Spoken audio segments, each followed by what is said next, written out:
À nouveau, bonsoir à tous. Bienvenue dans ce webinaire consacré au chatbot et à l'éthique, surtout des chatbots, aux enjeux éthiques des chatbots. Alors, avant d'introduire la table ronde, vous rappeler qui nous réunit. Nous sommes là dans le cadre du certificat Big Data de Toulouse Tech. Donc, Toulouse Tech, c'est une organisation qui réunit différentes formations, que ce soit des grandes écoles plutôt orientées ingénieurs ou des grandes écoles comme autour des sciences humaines et sociales, mais aussi l'université, quelques formations de l'université Paul Sabatier comme l'UPSITEC et CMI.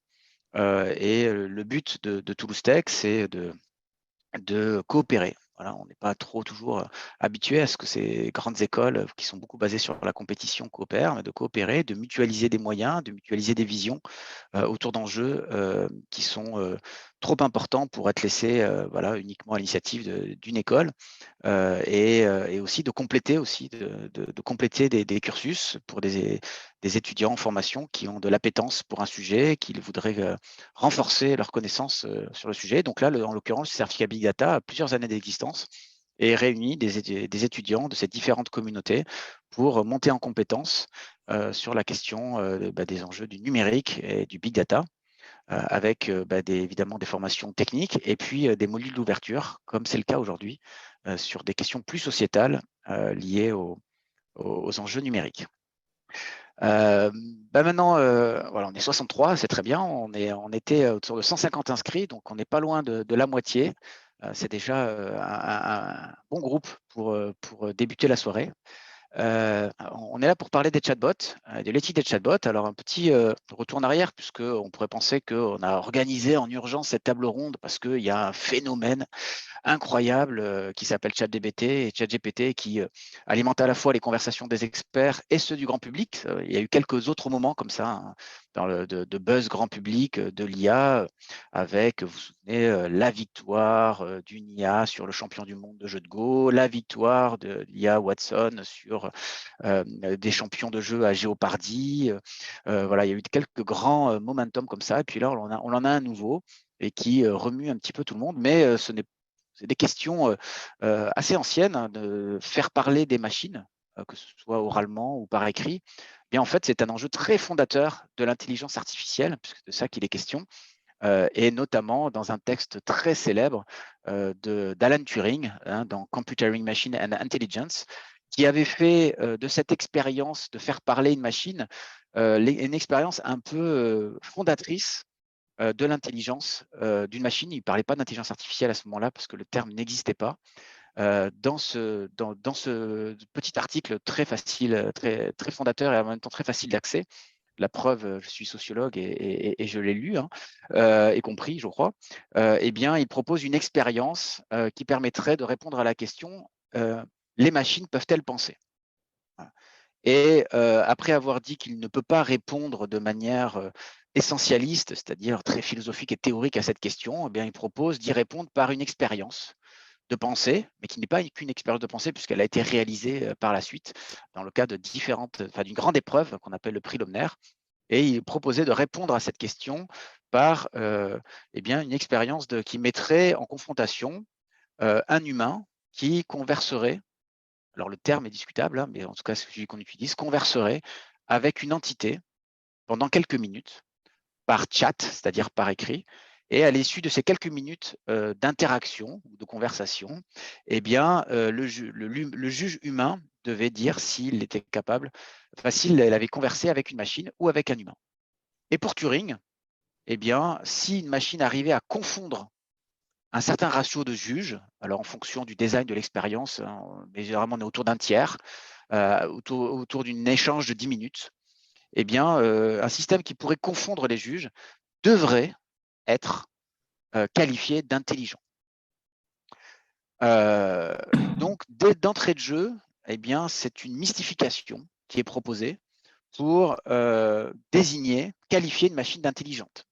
Non pas une définition, en tout cas théorique, mais une mystification, c'est-à-dire une machine qui arrive à feinter, à amener de la confusion dans le jugement humain. Voilà. Et finalement, d'entrée de jeu, on se rend compte que dans cette expérience fondatrice, eh bien, il y a quelque chose qui relève de la supercherie, de se faire passer pour, de la confusion. Il y a quelque chose qui, sur le plan éthique, est déjà discutable, en tout cas peut être discuté. Et d'ailleurs, Turing s'en rendait compte, parce qu'il a passé son temps à discuter des réfutations possibles à la réponse à sa question. L'expérience en elle-même a été critiquée, mais à l'heure où eh bien, arrive une nouvelle proposition de valeur, ChatGPT, eh bien, on est aussi de certaine façon mystifié par rapport à cette proposition de valeur, hypnotisé parce qu'on pose une question et puis on regarde le petit curseur qui bouge et on se dit mais qu'est-ce qu'il va nous raconter? Et puis en même temps un peu perdu sur tout ce que ça peut provoquer en termes de transformation de société. Alors, on imagine plein de choses, d'autres disent c'est rien, mais on peut parler à nouveau d'une mystification. Voilà, donc l'idée de cette soirée, c'est d'y voir un peu plus clair sur les chatbots, ou appelés aussi agents conversationnels intelligents.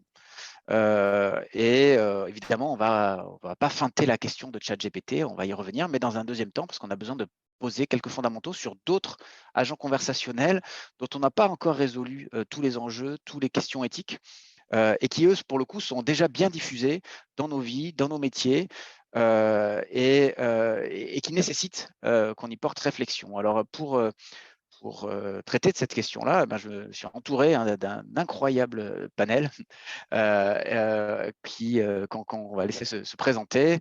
Je vais commencer avec Xavier Fisselier, qui est créateur de chatbot et dirigeant d'une entreprise qui amène des chatbots à ses clients. Et donc, je vais laisser Xavier se présenter quelques instants. Bonjour à tous. Alors, un grand merci à tous pour cette participation. Merci de nous avoir invités.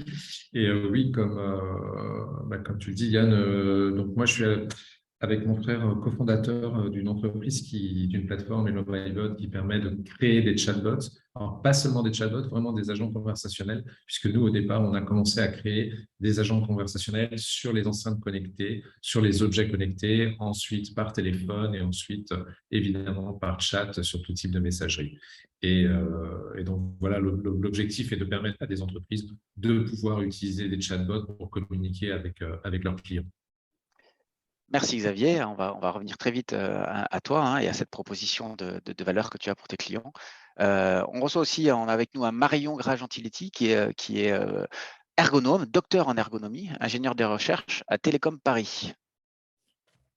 Bonjour à tous et à tous. Donc effectivement, moi je travaille actuellement à Télécom Paris sur la conception des usages futurs des trains dits autonomes.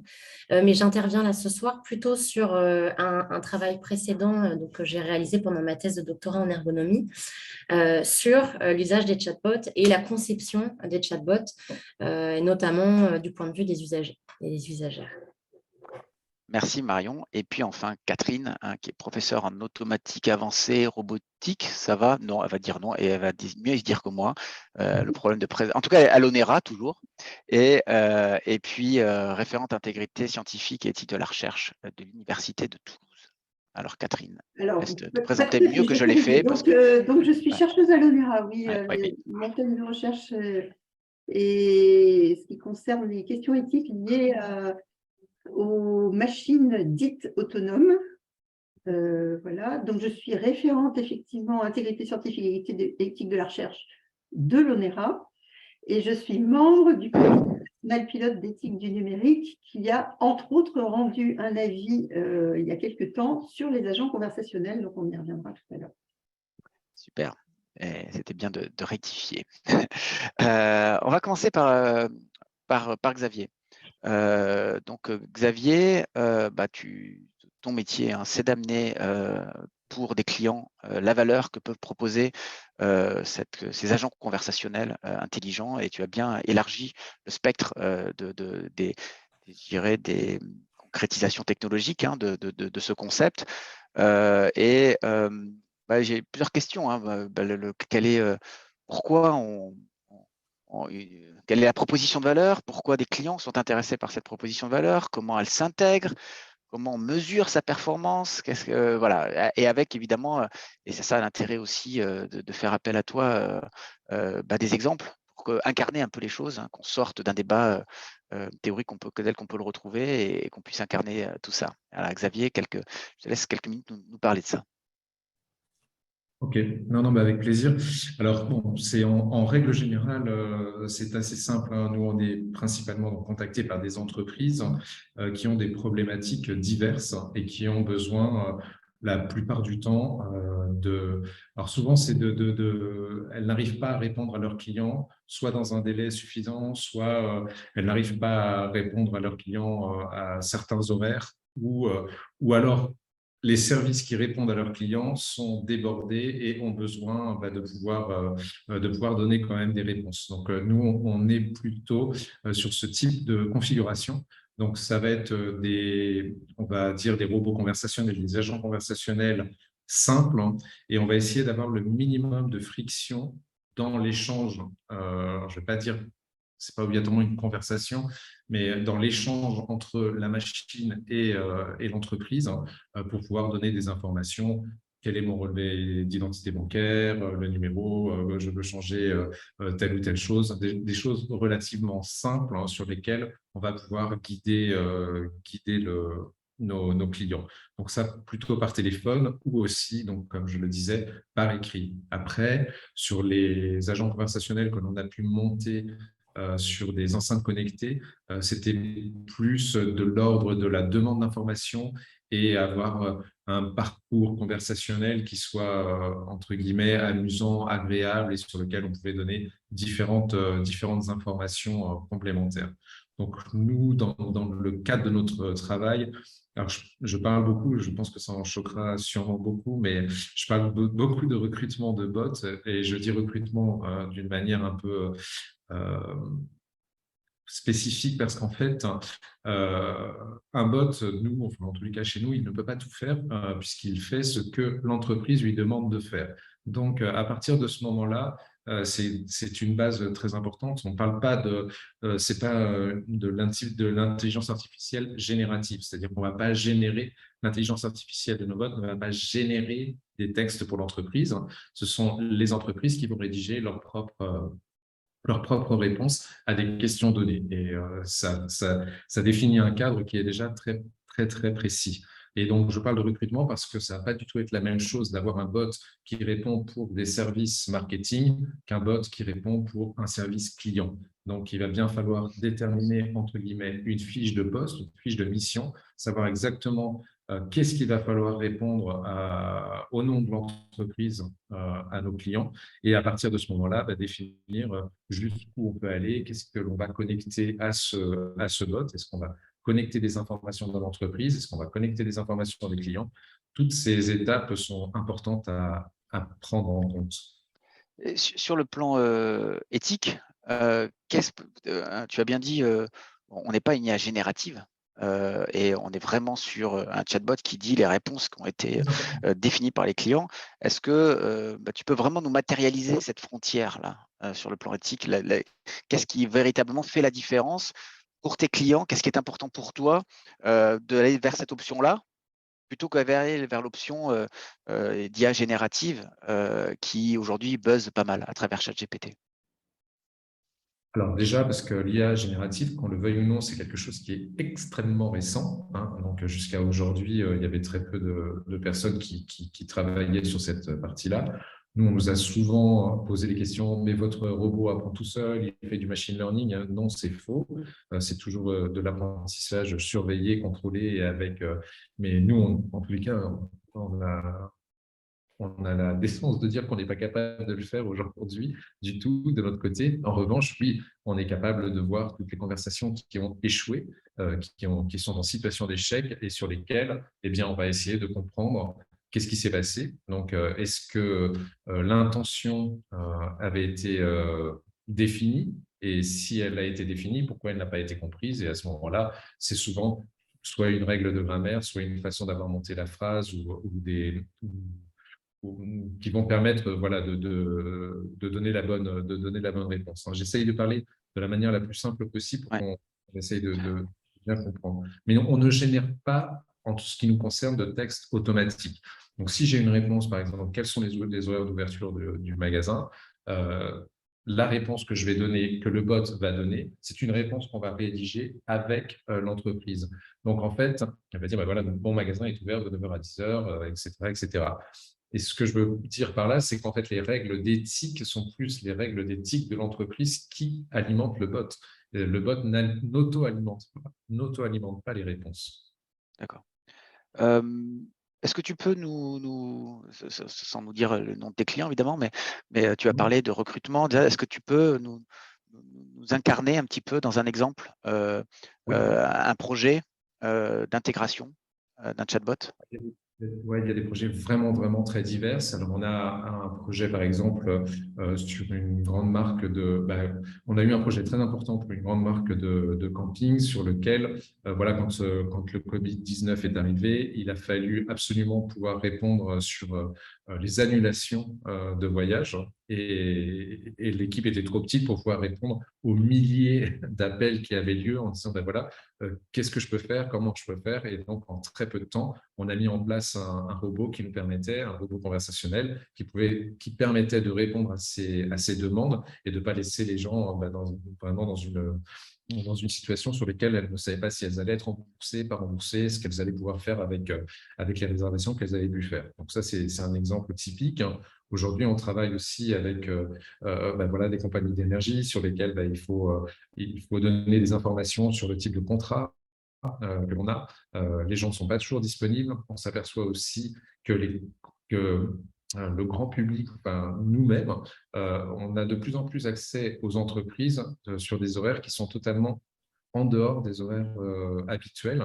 On voit bien que sur certaines entreprises, on ne peut même plus les contacter par mail. Donc, on ne peut les contacter que par téléphone ou par WhatsApp, par messagerie. Et à ce moment-là, eh bien, on donne les réponses sur les questions principales qui peuvent être faites, qui peuvent être demandées, notamment sur un remboursement, une demande de facture, ce genre de choses, qui va être peut-être dehors des heures de travail. Nous, on travaille beaucoup avec nos bots sur les pics d'appels, ou du moins sur le moment où il y a des pics de conversation et où il n'y a pas assez d'agents pour pouvoir répondre aux personnes, et aussi en cas de débordement sur des horaires, des vacances, etc., des week-ends. Donc ça, c'est le type de bot. Et puis après, on a des bots beaucoup plus qui sont totalement différents. Par exemple, on en a un qui est très intéressant sur justement la mixité, pour une association pour la mixité et l'inclusion des femmes dans le numérique. Et notre bot, on suit tout un parcours qui a été réalisé pour pouvoir savoir vers quel type de formation je pourrais avoir le droit, qu'est-ce que je pourrais faire, où est-ce que je pourrais m'enseigner, comment m'inscrire, comment retrouver un emploi dans la vie active. Enfin voilà, c'est des choses totalement différentes qui sont là beaucoup plus entre guillemets marketing ou informationnel, qui vont permettre de donner des informations vraiment très précises et guider complètement l'utilisateur. Marion, Catherine, est-ce que vous avez une question pour Xavier? Oui, moi j'ai relevé le recrutement là. Je me doutais. Voilà. Parce qu'on recommande quand même d'un point de vue éthique de ne pas anthropomorphiser les objets, en particulier les agents conversationnels. Donc pourquoi vous appelez ça recrutement ou fiche de mission alors qu'il s'agit tout simplement d'un cahier des charges, si je ne m'abuse? Oui, alors exactement. Il s'agit d'un cahier des charges. Je suis totalement d'accord avec vous. En fait, j'utilise le recrutement, et peut-être à très mauvais escient, parce que ça permet de comprendre exactement dans le cas des entreprises la tonalité sur laquelle il va falloir construire quand même son chatbot ou il va falloir quand même trouver un moyen d'être le plus clair et le plus simple possible vis-à-vis des utilisateurs. Et donc, on essaye, je parle de recrutement, mais en fait, c'est exactement un cahier des charges, exactement quelles sont les missions que doivent remplir, quels sont les objectifs que doivent remplir les réponses donc, de ce bot. Mais tout de suite, à partir du moment où vous dites recrutement, c'est vrai que dans mes interlocuteurs, ah oui, mais voilà, ce que je veux, c'est qu'il fasse exactement ça, qu'il réponde à telle ou telle partie, qu'il puisse donner telle ou telle solution à la personne qui lui demande. Et c'est comme ça que j'ai parlé de recrutement. mais je vais peut-être changer mon vocabulaire suite à ça. On a là vraiment, Catherine, vraiment le doigt sur un dilemme éthique, hein, qui est le fait de transposer un vocabulaire d'un domaine à un autre pour faciliter la compréhension et puis parfois aussi la commercialisation, les arguments de vente. Et puis de l'autre côté, les risques qu'il peut y avoir en utilisant ce terme qui alimente cette confusion que j'évoquais tout à l'heure avec l'expérience de Turing et qui, d'un point de vue éthique, pose problème. Voilà, il y a un dilemme éthique soulevé déjà, le premier, je crois, sur cette tension qu'il y a entre faire comprendre et vendre, et puis de l'autre côté, s'assurer qu'on ne contribue pas à une confusion, et derrière avec évidemment des impacts humains que ça peut générer. Alors, je poursuis là-dessus. Tu dis faire comprendre. Je ne suis pas sûre qu'en utilisant des termes anthropomorphiques, on fasse mieux comprendre. Parce qu'au contraire, puisqu'on ajoute de la confusion. Donc, les gens qui ne connaissent pas la technique, etc., vont penser, vont croire que finalement, c'est pareil que le raisonnement humain, alors que ce n'est pas absolument pas la même chose. Donc, je ne suis pas sûre que ça soit une bonne voie d'anthropomorphiser en pensant que ça va simplifier et faire comprendre. Je pense même que c'est le contraire. Merci Catherine. Alors on va maintenant, je vais me tourner vers Marion, hein, enfin virtuellement. Et donc Marion, tu as fait effectivement cette thèse récente, hein, sur les chatbots dans une grande entreprise. Alors là, on n'est pas dans une configuration particulière puisqu'il s'agit de chatbots plutôt dédiés aux services internes. Alors tu vas nous expliquer ça et donc on cherche à amener une valeur communicationnelle, une valeur informative via ces robots, mais en interne et pas nécessairement, je pense que Xavier en fait peut-être aussi en interne, mais là en tout cas il a donné plutôt le cas des clients.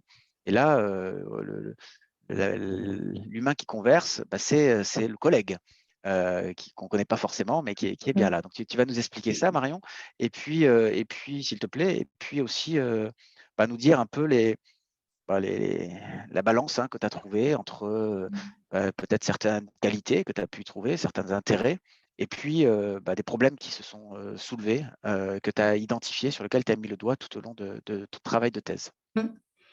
Donc, effectivement, j'ai réalisé une étude en 2018 sur des chatbots introduits et déployés en interne dans une grande entreprise en France. Donc, il s'agissait d'une quinzaine de chatbots, hein. Donc, pour partie déployés aux clients de l'entreprise et pour autre partie déployés donc, dans les services internes. Donc, pour vous donner un exemple, un chatbot de ressources humaines consistant à apporter des informations aux salariés de l'entreprise sur leur contrat de travail, sur leurs congés, etc. Voilà. Alors, en fait, il y a plusieurs choses, hein, par rapport à ce que Xavier vient de dire qui m'interpelle. En fait, moi, je dirais qu'il y a 4 principaux points qui émergent, hein, de cette étude. D'abord, sur le plan vraiment de l'introduction en fait, de ces chatbots dans les équipes. En fait, donc, quand vous parlez de recrutement, moi, ce qui me vient à l'esprit, c'est surtout les collègues, du coup, de ces chatbots. Parce qu'on s'est rendu compte, non seulement dans notre étude, mais en fait, c'est un constat un peu partagé, hein, dans la recherche autour des chatbots, c'est que les salariés qui se voient introduire dans leur propre équipe un chatbot pour prendre en charge une partie du travail, ils ne sont pas tellement impliqués en fait, dans la mise en œuvre de ces chatbots. Et donc, dans l'entreprise dans laquelle j'ai travaillé, il y a des personnes qui se sont retrouvées… alors, je vais donner l'exemple, pour que ce soit plus simple, je vais donner l'exemple d'un chatbot, le chatbot juridique. Donc, dans une équipe de juristes, on a introduit un chatbot juridique en disant aux juristes, vous êtes débordés, on va introduire ce chatbot qui va permettre de prendre en charge une partie de votre travail et donc qui va vous permettre de dégager du temps pour répondre pour effectuer des tâches à plus forte valeur ajoutée, etc. Et en fait, ces juristes, ils se retrouvent un peu démunis avec ce truc-là, qui ne sont pas d'ailleurs pas forcément demandés, hein. C'est plutôt des propositions qui viennent d'en haut. Et en tout cas, moi, dans ce que j'ai observé, pour apporter de l'innovation, en fait, plus que pour répondre à un besoin. Mais du coup, on pourra en reparler. Moi, c'est une des questions que j'avais, ça. Voilà, donc il y a ce premier point-là qui est en fait la compréhension du système sociotechnique initial avant d'introduire ces chatbots. Ensuite, il y avait un autre point, et du coup, ça fait un peu lien avec ce que disait Catherine sur l'anthropomorphisation. Moi, de ce que j'ai observé, il y a un énorme gap en fait entre les promesses qui sont faites en entreprise autour de ces chatbots, et notamment par le biais en fait de l'anthropomorphisation et à la réalité de ce que reçoivent les salariés comme outil avec ce chatbot. Moi, je me suis retrouvée face à des personnes qui me disaient nous, on nous a promis un truc incroyable qui allait vraiment nous décharger, vraiment nous dégager du temps. Et en fait, on se retrouve avec un outil qui nous rajoute du travail, qu'on doit alimenter, avec des personnes qui nous appellent pour nous dire ce truc-là ne marche pas. Enfin, je n'ai pas la bonne réponse que j'attendais. Est-ce que vous avez une autre réponse dans le cas de chatbots qui apportent les bonnes réponses, on avait des juristes qui nous disaient les salariés, ils ont effectivement une bonne réponse, mais ils ne font pas confiance dans le chatbot. Donc, ils viennent vers nos services pour faire valider l'information. Voilà. Et puis, un autre point qui, pour moi, est le principal, en fait, c'est donc, comment dire, c'est le détournement des chatbots par les salariés. En ergonomie, en sociologie des usages, on va s'intéresser comme ça au détournement des dispositifs techniques. Et en fait, il y a deux manières d'aborder ces détournements. Soit de considérer que c'est de la transgression, que les personnes n'utilisent pas bien le chatbot, qu'elles ne posent pas les questions de la bonne manière. Par exemple, qu'elles font des requêtes par mots-clés, alors qu'il faudrait qu'elles posent des questions toutes bien faites. Voilà.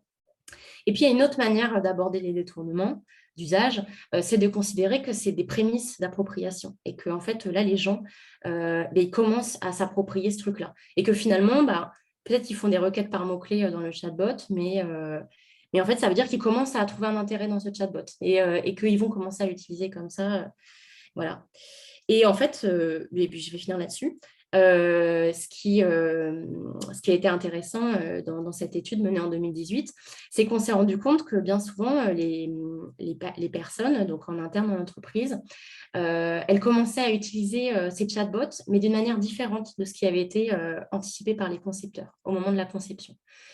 Par exemple, les juristes, on s'est rendu compte qu'eux, ils stockaient leurs informations dans le chatbot. Et en fait, plutôt que de dire aux personnes, donc, aux utilisateurs qui étaient censés, entre guillemets, solliciter les chatbots, plutôt que de leur dire non, je ne répondrai pas à cette question, le chatbot va y répondre, parce que ça, c'est ce qui était demandé par les chefs d'équipe. Eh bien, il disait je vais moi aller chercher la réponse dans le chatbot et je vais vous la transmettre. Donc voilà, il y avait comme ça des détournements très intéressants. Un autre exemple qui me vient, qui est une personne que j'ai observée pendant l'utilisation d'un chatbot, de ce chatbot juridique justement. Et elle me disait, en fait, cette réponse, je sais très bien qui pourrait me l'apporter. Et en fait, ce serait plus simple pour moi de traverser le couloir, de prendre l'ascenseur et d'aller poser la question. Mais je ne suis pas tout à fait à l'aise avec le fait de poser directement la question à cette personne. C'est une supérieure hiérarchique, ça me met mal à l'aise. Et en fait, là, le fait de poser ma question par le chatbot, ça crée une espèce d'anonymisation qui facilite pour moi l'accès à cette réponse, quoi. Voilà, j'ai un peu mis en vrac des choses, mais on peut revenir et préciser si vous avez des choses qui vous viennent ou des questions. Alors, et je trouve que ce que tu as dit et qui fait contraste avec ce que racontait Xavier, ce qu'a dit Xavier, c'est quand tu dis que finalement, parfois, l'argument prioritaire, c'est pas le service que ça rend, c'est le fait de faire de l'innovation. Voilà. Et ça, je crois que c'est, Xavier était vraiment parti dans son approche d'un besoin exprimé. Alors, il n'est pas maître des intentions de ses clients, mais dans ce cas-là, dans un mode de service interne, il y avait cette idée de la part de l'entreprise d'amener une modernité, d'amener quelque chose qui est tendance, d'amener de la numérisation, et ce qui apporte certaines vertus pour l'entreprise, voilà, qui le met en œuvre, indépendamment d'un besoin. Et là, peut-être qu'il y a quelque chose pour tous les gens qui sont intéressés par l'industrie de l'agent conversationnel, qui est vraiment un point de vigilance énorme à avoir. C'est les intentions versus l'innovation, quoi. Voilà, les intentions de répondre à un besoin versus on le fait parce que c'est fun, parce que c'est cool, parce que c'est bon pour notre image. Et déjà que c'est compliqué quand on veut quand on veut le faire avec des intentions de résoudre un problème, alors si en plus notre véritable enjeu c'est simplement d'innover, alors là on est mal parti. Voilà. Xavier, dans ce que dit Marion dans son étude, est-ce qu'il y a des choses qui font sens, des choses nouvelles, des choses que tu avais identifiées, des choses sur lesquelles tu apportes déjà, toi, dans ton expertise, des points de vigilance? Comment tu réagis là, à ce que Marion a pointé dans Non, son étude? ça ne m'étonne pas du tout. Enfin, tous les points soulevés par Marion sont vraiment très intéressants. Moi, celui qui me touche le plus, c'est le dernier, enfin, que je trouve assez intéressant, c'est-à-dire le fait d'avoir peur de parler à l'humain et de parler au chatbot. Bon, c'est quelque chose qui soulève mon attention. Alors, nous, on n'a pas été encore confronté à ce type de situation. Même si, pour la petite histoire, ce qui a vraiment développé au départ notre idée de répondre avec des chatbots, c'est un film que vous avez peut-être vu, c'était le film Her, sur lequel une personne tombe amoureuse d'une intelligence artificielle. Évidemment, c'est pas du tout, c'est un film, etc. Mais on s'est posé souvent la question en se disant vraiment, oui, on va finir par parler à des machines. Et, et ce côté, on parle à des machines parce qu'on est seul ou parce qu'on a peur de parler à l'humain, c'est quelque chose de réel et je le vois aussi dans des personnes qui sont plus jeunes. Et donc, c'est là où il faut, je pense, être très prudent au niveau, justement, explication, de bien expliquer à la personne qu'elle n'est pas du tout en train de parler avec l'équivalent d'un humain, mais bien une machine qui ne comprend absolument rien à ce qu'elle dit. Donc, ça, c'est très important. Maintenant, ils existent, il y a une cohabitation finalement tout de même, sauf si un jour l'usage de chatbot est totalement interdit. Et ce que je ne sais pas si ça sera le cas, mais en tous les cas, oui, il y a une sorte de cohabitation tout de même entre la machine et l'homme à prendre en compte et avec très certainement des systèmes de prévention. Est-ce que tu as une question pour Marion par rapport à son étude Je suis ravi de la lire en fait, et notamment sur ce dernier point qui me semble, enfin pour moi, le plus important, parce qu'après l'usage des chatbots, ce que chacun en fait quelque part, c'est très intéressant à analyser et il y a des modifications qui peuvent être faites. Sur le dernier point, je ne sais pas trop comment c'est possible à traiter, parce qu'en fait, ça relève plus de la psychologie de la personne qui l'utilise que de l'outil en lui-même. Alors, sur cette question du contournement humain, puis après je laisserai évidemment la parole à Catherine si elle a une question ou un commentaire, hein, mais il y a des travaux notamment de Serge Tisseron, hein, qui expliquent que le risque pour lui, c'est pas nécessairement l'indifférenciation, le fait qu'on tombe amoureux, etc. Bon, mais plutôt, et c'est ce qu'a dit Marion, hein, je crois, c'est le fait de recourir à ces systèmes pour éviter l'irréductible différence de l'autre. C'est-à-dire cette friction qui m'amène à aller vers l'autre, qui est pénible parce qu'il est différent de moi, et quelque part une allergie à l'altérité qui serait, et la frustration que l'autre provoque en moi parce qu'il ne réagit pas comme je m'y attends, ou alors parce que j'ai un peu peur de cette personne qui est mon supérieur hiérarchique, comme l'a dit Marion, et puis de recourir à ces artifices pour éviter d'être confronté à cette différence que l'autre m'oppose. Et la conclusion de Serge Tisseron, c'est de dire eh bien, le principe même de la relation, c'est l'acceptation de la différence et pas le contournement de la différence. Voilà. Et donc, je crois que ça rejoint ce qu'a dit Marion, qu'il avait sûrement, qui connaît sûrement cette référence. Et puis maintenant, évidemment, je laisse la parole à Catherine si elle a une question pour Marion, une réaction par rapport à ce que Marion a expliqué. Oui, je redis un peu ce que tu as dit, Yann, là, mais on le retrouve dans d'autres objets, en particulier le véhicule à conduite automatisée, hein. C'est le moteur, si j'ose dire sans jeu de mots, numéro 1, c'est l'économie, c'est l'innovation, etc. Et tout ce qui est affiché comme argument en faveur de l'objet, en disant que ça va être bien pour un certain nombre de choses, etc., la plupart du temps, ça n'est pas démontré. Hein, c'est exactement ce que Marion disait. Est-ce que l'équipe juridique avait vraiment besoin d'un tel outil? Manifestement non. D'ailleurs, on ne les a pas consultés pour voir quels étaient leurs besoins. Et ensuite, est-ce qu'on a fait une expérimentation préalable pour voir si effectivement ça correspondait à éventuellement un besoin qui n'avait pas été exprimé avant? Apparemment, non. Est-ce qu'on a fait des simulations? Est-ce qu'on a fait des études, etc., avant de mettre cet outil directement en vraie grandeur au sein de l'équipe? Manifestement, ça n'était pas le cas. Et donc, on arrive effectivement à un détournement. Effectivement, quand l'objet n'est pas conçu pour répondre à un besoin qui est exprimé, que la conception n'est pas faite avec les futurs utilisateurs, etc., on prend l'outil puis on l'utilise pour autre chose. Voilà. Évidemment, ça arrive souvent. L'autre point très important que vous venez d'évoquer tous là, c'est effectivement se servir de ce genre d'outils pour éviter le contact humain. Donc ça, effectivement, c'est absolument dramatique. Et malheureusement, on va de plus en plus vers ce genre de choses.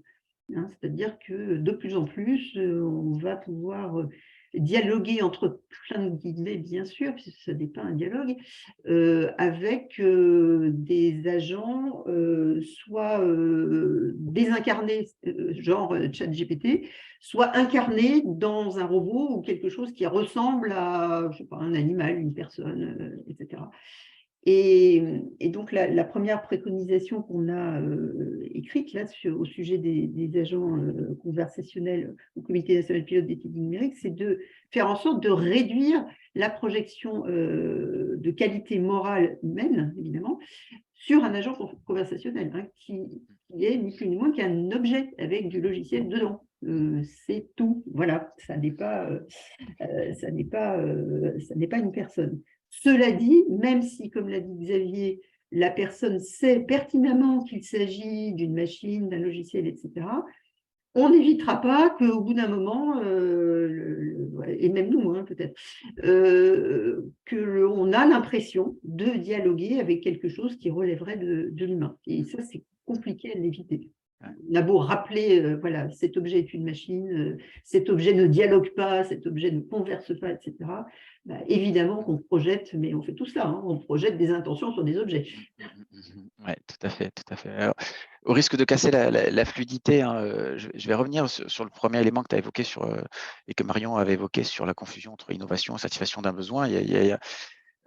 Marion, je crois que c'était à l'occasion d'un événement où tu étais présent, où il y avait ce débat quand même sur ces deux approches, en disant que la première approche qu'on appelle un peu pull, hein, bottom-up, on part du besoin pour designer un outil, eh bien, évidemment très intéressante en termes d'appropriation, d'adoption, mais n'aboutit pas forcément à la délivrance de la valeur optimale de la technologie.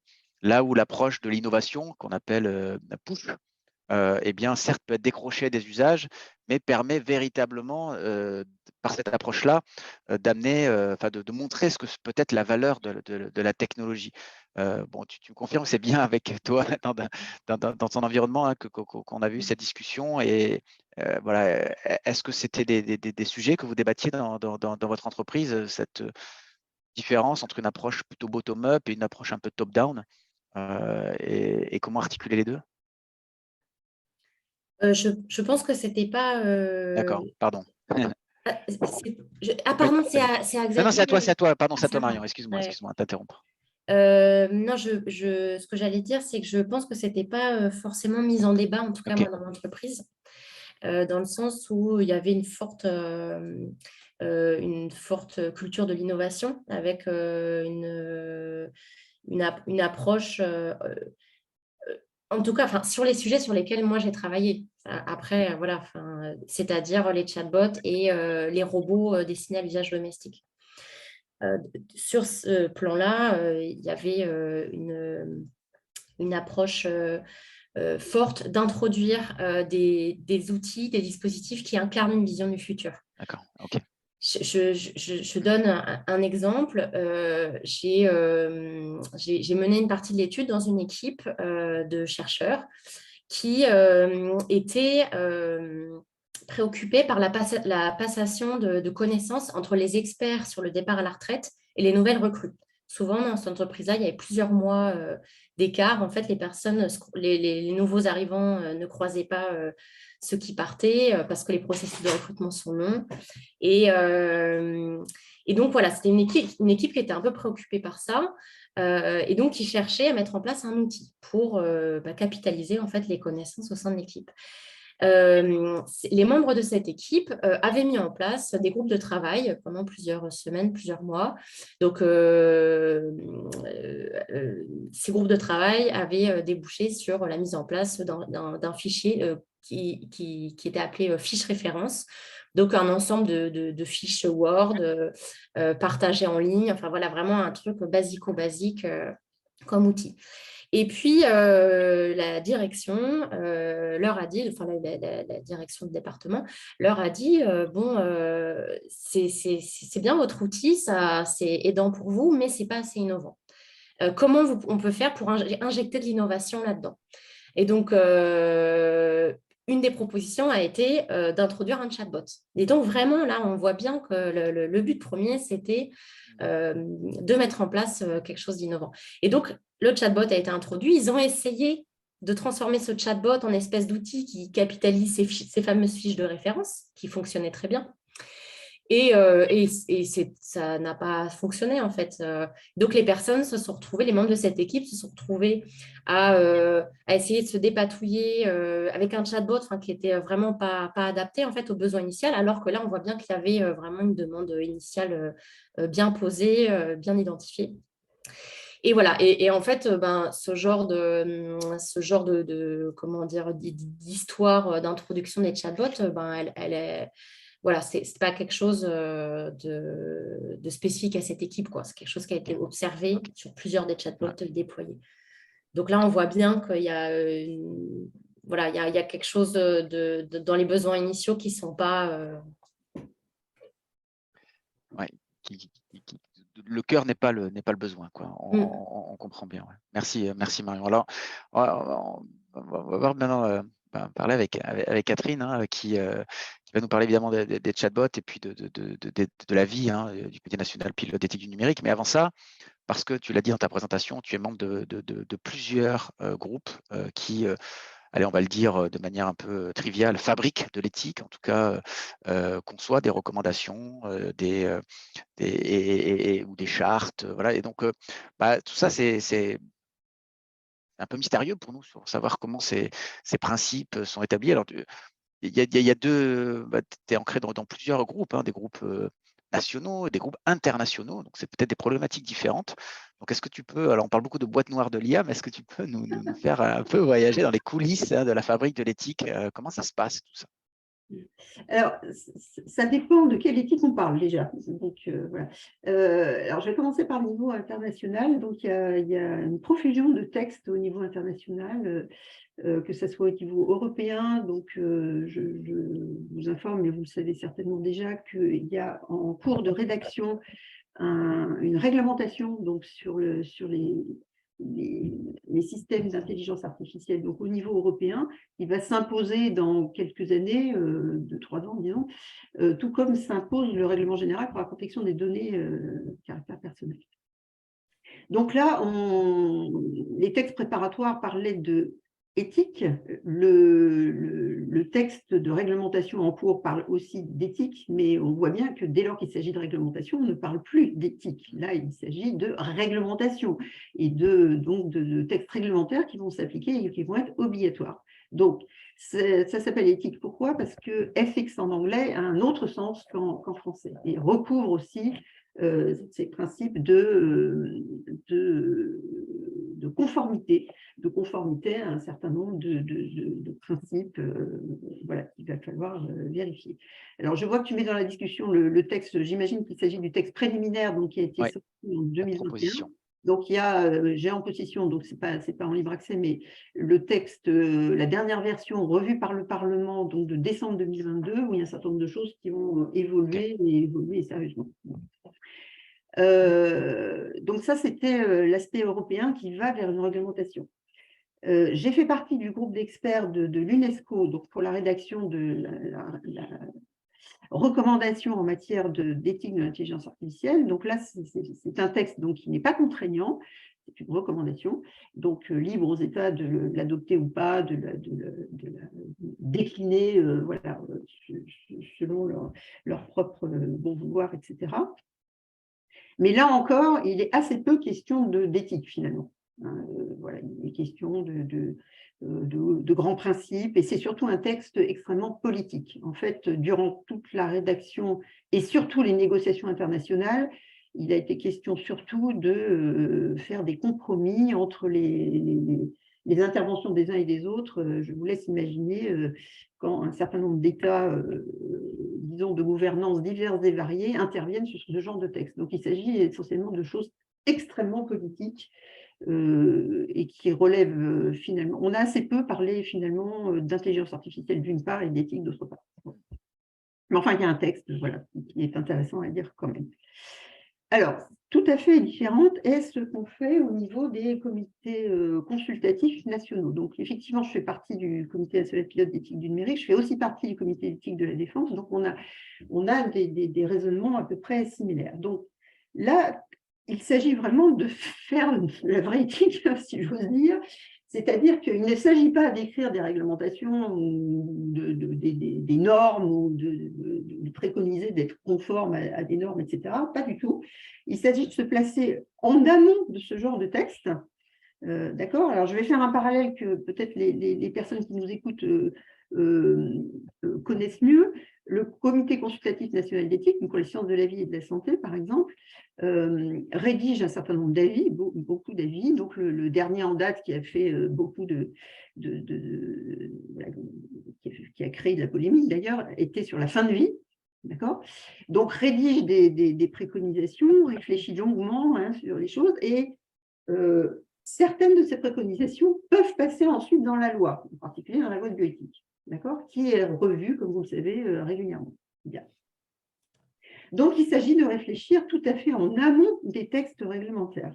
Voilà. Et de se poser des questions que ne posent pas forcément les textes réglementaires.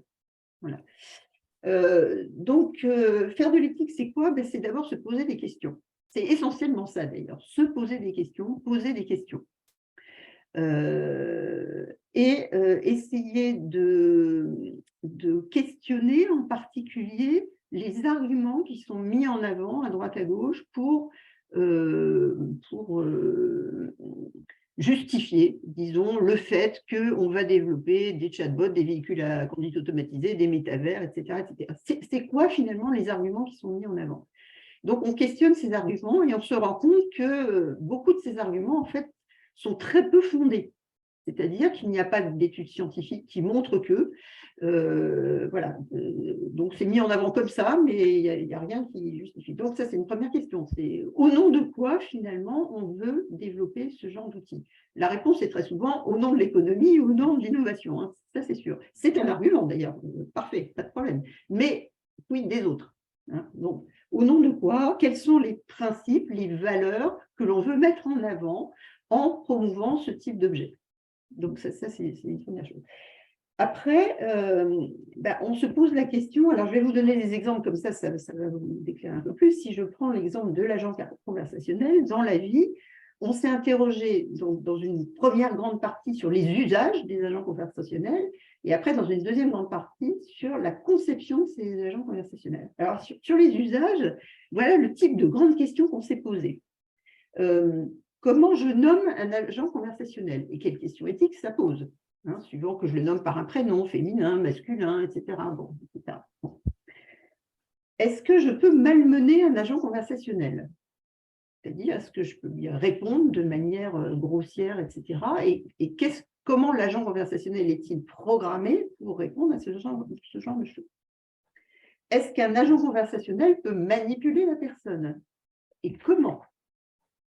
Alors, ça peut aller du nudge, hein, c'est-à-dire de l'incitation par petites touches, etc., jusqu'à franchement une manipulation délibérée. Corrélativement, quid des agents conversationnels mis en présence de personnes vulnérables, qu'il s'agisse d'enfants, de personnes en situation de handicap, de personnes qui ne comprennent pas très bien de quoi il s'agit, etc. En particulier, l'usage de chatbots dans les jouets. Hein, il y a de plus en plus de jouets qui parlent, entre guillemets. Donc, voilà, quels sont les problèmes. Je reviens un petit peu sur la manipulation. Les mensonges. Alors, justement, ChatGPT, là, il est bien gentil, mais il raconte parfois des choses qui sont fausses. Parce que les informations, elles viennent d'Internet. Et sur Internet, on sait bien qu'il y a tout et n'importe quoi. Donc, voilà. Donc, s'il préconise effectivement, dans ses réponses, de vérifier les réponses, c'est bien pour une raison. C'est que parfois, il y aura des choses fausses. Très intéressant, les agents conversationnels et la mémoire des morts, puisqu'il y a des agents conversationnels dits deadbots, donc qui sont conçus pour proférer des paroles qu'auraient proférées des personnes décédées. Donc là aussi, ça pose tout un tas de questions éthiques. Est-ce que ces personnes ont donné leur consentement? Quel est l'impact de ce genre d'agents conversationnels sur les utilisateurs, sur le processus de deuil? Donc, en quoi ça peut changer la condition humaine, voilà, de ce point de vue-là? Est-ce qu'on préconise un usage limité dans le temps de ce type d'agent conversationnel, etc. Et puis, plus généralement, quels sont les effets à long terme des agents conversationnels? On en revient un peu à ce qu'on évoquait tout à l'heure, c'est-à-dire quelqu'un qui dialoguerait entre plein guillemets, hein, je fais attention à mes mots, avec une machine et ne dialoguerait plus avec des êtres humains, que deviendrait cette personne? Est-elle toujours une personne? Est-ce qu'elle est encore dans la société? Enfin, voilà. Que devient la condition humaine finalement? Voilà le genre de questions que l'on se pose, qui souvent sont des questions sans réponse, évidemment, parce que ce sont des questions extrêmement complexes. Il y a beaucoup de dilemmes, c'est-à-dire des situations où on ne peut pas trancher. Donc là, à ce moment-là, on expose la situation de dilemme et on dit, voilà, il y a des principes qui s'entrechoquent, des valeurs qui s'entrechoquent, c'est ainsi. Et puis, on donne aussi des préconisations par rapport à la conception. Si jamais on envisage de faire un tel outil, voilà le type de précautions qu'il faut prendre, par exemple, vis-à-vis de la conception. J'en donne une parmi d'autres, mais reproductibilité des propos des agents conversationnels, ce qui n'est pas le cas de ChatGPT d'ailleurs. On lui donne 2 fois le même prompt qui va nous donner éventuellement des réponses différentes. Donc, ça veut dire que ce n'est pas reproductible. Donc, ça pose des questions. Voilà le genre de questions que l'on se pose. Merci beaucoup, Catherine, de nous avoir mis dans les coulisses, hein, de la fabrique de l'éthique. Alors, pour revenir un peu sur ce que tu évoquais sur le côté international, hein, moi, j'ai beaucoup travaillé, notamment avec des Japonais, et on se rend compte que cette question de la frontière entre l'animé et le non-animé, jusqu'où on peut aller dans la relation entre guillemets, hein, sociale, avec l'agent conversationnel, eh bien, on se rend compte qu'entre occidentaux et en tout cas, là, je ne vais pas mettre tous les occidentaux dans le même panier, mais on a été des Français et les Allemands, et on voyait qu'on n'était pas du tout dans la même, on n'était pas d'accord, hein. C'est-à-dire que les Japonais nous disaient qu'il n'y avait rien de plus grave que de se sentir seul. Et que de manière très pragmatique, si avoir engagé un peu plus loin la relation avec une machine permettait de ne pas se sentir seul, eh bien, c'était à moindre mal. Voilà. Donc ça, c'était vrai, c'était intéressant. Il nous opposait un peu cet impératif social absolu qui est surtout ne pas se sentir seul.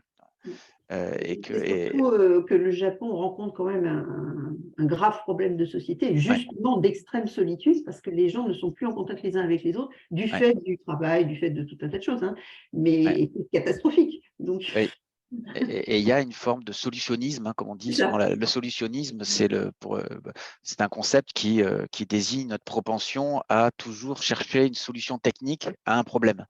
qui est une manière de ne pas remettre en question sur les conditions sociales qui ont produit ce problème. En l'occurrence, c'est ce que tu évoques sur l'obsession peut-être pour le travail. Enfin, j'essaie d'éviter toute forme de jugement de valeur, parce que c'est essentiel dans le débat éthique international. C'est comment on est bousculé, comment on est déplacé dans son monde et comment on évite le jugement de valeur quand on nous dit quelque chose qui nous fait totalement halluciner C'est à compliqué nous. parfois.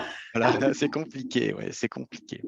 Bon, Xavier, toi, d'un point de vue fabricant, ces grandes questions, est-ce qu'elles font sens? Et puis aussi, est-ce qu'il y en a d'autres, je dirais, qui sont peut-être de niveau très terre à terre, des enjeux éthiques comme ça qui se soulèvent dans ta pratique, dans la pratique de ton métier, dans ta relation client, dans les demandes qu'ils peuvent avoir. Est-ce que tu peux nous dire un peu que les sujets éthiques que tu traverses? Alors, bon, aujourd'hui, pour nous, il faut quand même prendre en compte, nous, on est une solution relativement technique, en fait, et plutôt, on va dire, simple, hein, c'est-à-dire qu'on essaye de résoudre des problèmes assez simples. Il y a très peu de toute la magie qui va autour, dont on parle, et qui est une préoccupation réelle. Quand je dis magie, c'est que souvent, on donne aux bots des missions qui ne sont pas obligatoirement très réalisables. Et là, aujourd'hui, on le voit justement avec tout ce débat qui se fait avec ChatGPT, et qui n'est pas les bots comme on les concevait autrefois, c'est-à-dire où on créait la question et on créait la réponse et on la donnait, et le responsable de cette question ou de cette réponse, ce n'était que l'humain qui lui avait donné. Aujourd'hui, on passe une étape totalement supérieure. Tous nos clients nous appellent, est-ce que vous allez pouvoir brancher ChatGPT sur nos bots? Et on nous dit, mais quel est l'intérêt en fait? Est-ce que vous voulez qu'il réponde sur la position du compte de votre client, ou est-ce que vous voulez que le bot réponde au client à tout, à tout ce qui peut le passer par la tête? Donc, il faut faire très attention. Nous, la plupart du temps, on est plutôt sur des automatisations de process simples qui peuvent permettre de donner des réponses généralement sans valeur ajoutée à quelqu'un. Donc voilà, c'est vraiment l'idée c'est vraiment de l'automatisation plus que de la création d'un être entre guillemets. C'est pour ça, sur la partie du nom ou tout ça, c'est très très intéressant parce qu'on nous le demande tout le temps. Est-ce qu'il faut que ce soit, enfin, est-ce qu'il faut que ce soit, qu'est-ce qui est mieux, un garçon, une fille? C'est vrai que c'est très compliqué. J'ai pas de réponse. J'ai pas de réponse à vous donner. C'est ce que souhaite la marque si elle préfère s'adresser. Par exemple, nous, sur un des bots, on a proposé que le bot puisse dire tu ou vous ou ce genre de choses. Bon, voilà, c'est des petits détails totalement idiots pour que l'expérience soit moins désagréable. Mais l'idée est quand même d'éviter le maximum les frictions entre l'humain et le bot. Je crois que en règle générale, personne n'aime parler avec un bot, donc il faut en être conscient. Et s'ils sont utilisés, la plupart du temps aussi, c'est par souci d'économie, c'est évident. Hein. C'est pour certaines tâches qui sont parfois très coûteuses pour un produit à très faible valeur ajoutée, voilà, la réponse automatique est plus intéressante. Après, si vous baladez dans tous les secteurs d'activité autour de nous aujourd'hui, quand on regarde le nombre d'automatisations par des robots, des machines, que ce soit dans l'automobile, même dans les vignes, l'autre jour, j'ai visité une cave de champagne et en fait, je me suis aperçu tout au long de la visite qu'il n'y avait absolument plus aucune activité humaine. Donc, ça, c'est très surprenant. C'est une remise en cause plus générale. Là, elle touche la conversation, mais je pense que c'est une remise en cause plus générale sur l'automatisation en tant que telle. Avant qu'on aille sur ChatGPT, Marion, en quelques mots, hein, dans l'entreprise où tu étais, il y avait une réflexion éthique, je ne sais pas, une charte, un comité, un groupe de travail. Il y avait quelque chose qui s'affichait comme étant là, un travail d'éthique, la nécessité de réfléchir à l'éthique de l'IA et de ses solutions en particulier. Alors, il y avait effectivement des groupes de travail sur l'éthique, mais justement, c'était des groupes de travail sur l'éthique. Et en fait, en écoutant là, un peu la conversation, je me faisais la réflexion. C'est vrai que c'était voilà, des groupes de travail sur l'éthique, mais très cloisonnés en fait, et finalement très peu incarnés, pas tellement présents au sein même des projets. Enfin, donc Donc voilà, enfin, à s'éloigner en fait. Ouais. Et en écoutant Catherine, je me faisais la réflexion aussi de la nécessité en fait d'avoir des recommandations concrètes. Et c'est vrai que ces dernières années, il en existait des recommandations, mais assez floues, assez générales sur l'IA, éthique de l'IA. Enfin voilà, comme si voilà, tous les dispositifs techniques à base d'IA aujourd'hui voilà, avaient les mêmes, enfin voilà, étaient destinés aux mêmes usages, etc. Enfin, et donc bah là, j'aimais bien là, écouter les quelques exemples de Catherine, très concrets. Et je me disais, tiens, bah, ça aurait été intéressant à l'époque du projet voilà, d'avoir des choses comme ça. Typiquement, comment je nomme un agent conversationnel. Bah, voilà, ça, c'est une question qui. Enfin, moi, dans l'étude, j'avais observé effectivement qu'il y avait, voilà, ça posait il y avait des frictions quoi, autour des noms des chatbots, mais bon, voilà, de toute façon, les chatbots étaient déjà posés comme ça et pas, il n'y avait pas tellement beaucoup de marge de manœuvre hein, pour les modifier. Mais voilà, ouais, de l'importance des recommandations concrètes et précises, quoi. Bah, au moment de se poser des questions, comment il est nommé, quelle voix il a, est-ce que c'est paramétrable tout ça, suivant l'utilisateur, suivant ses choix, voilà, c'est ce genre de choses qu'il faut se poser comme question avant, évidemment, avant de mettre en service. Très bien. Alors, on va passer sur le buzz time là, hein, du moment sur ChatGPT, même si vous avez régulièrement fait référence au ChatGPT. Alors, pour faire participer hein, vraiment tout le monde, on va partir d'un sondage auprès de tous les participants. Alors, je vais partager mon écran et puis je pense que maintenant, vous êtes de plus en plus habitués à l'exercice. Vous allez avoir un QR code qui va vous donner accès à un sondage. Voilà, normalement, il s'affiche sur votre écran. Vous me confirmez, mes camarades panélistes, que vous l'avez. Oui. Voilà, donc vous prenez votre smartphone et puis si vous en avez un. Voilà, Sinon, vous pouvez. Sinon, j'ai dit ça parce que je croise le regard de Catherine que je connais un peu.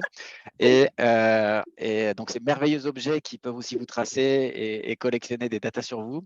Mais vous n'êtes pas obligé. Vous pouvez aller sur wooclap.com et faire le code. Wooclap étant la solution normalement adoptée par le monde universitaire, donc étant à peu près rigoureuse sur un certain nombre de sujets, sûrement pas parfaite, mais en tout cas, c'est une solution qui est adoptée aujourd'hui par le monde académique.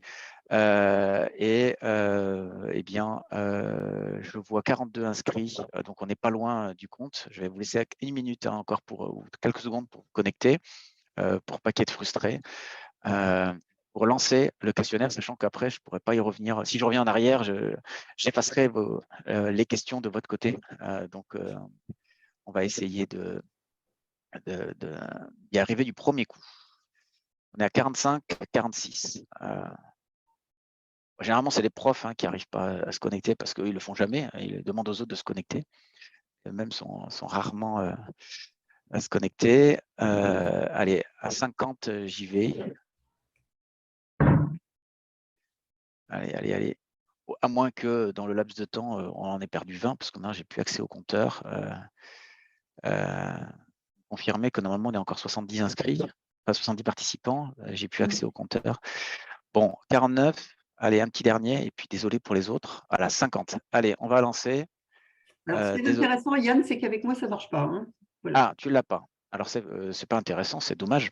Je pense qu'il doit y avoir des pare-feux, des trucs comme ça qui font. Aïe, ouais, c'est vrai que toi, tes ordinateurs, Ah ils oui, sont super blindés. Toi, tu as des ordinateurs de l'armée, donc ils sont. Et même et du coup, comme tu n'as pas de smartphone, bah, je suis désolé. Eh ben, voilà. Tu connais les questions. Voilà, désolé. Allez, entre-temps, quand même, on a pu, dans cette conversation, embarquer 5 nouveaux participants, donc c'est déjà ça. On perd Catherine, mais on en gagne 5 nous. Allez, je lance le questionnaire, c'est parti. Première question très simple. Est-ce que vous avez déjà utilisé ChatGPT? Oh la vache. Ouais, tu l'as dit.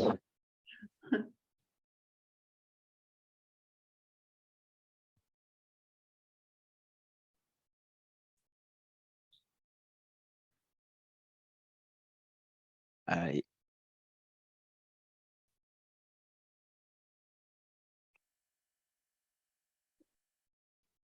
Allez, je laisse encore quelques secondes.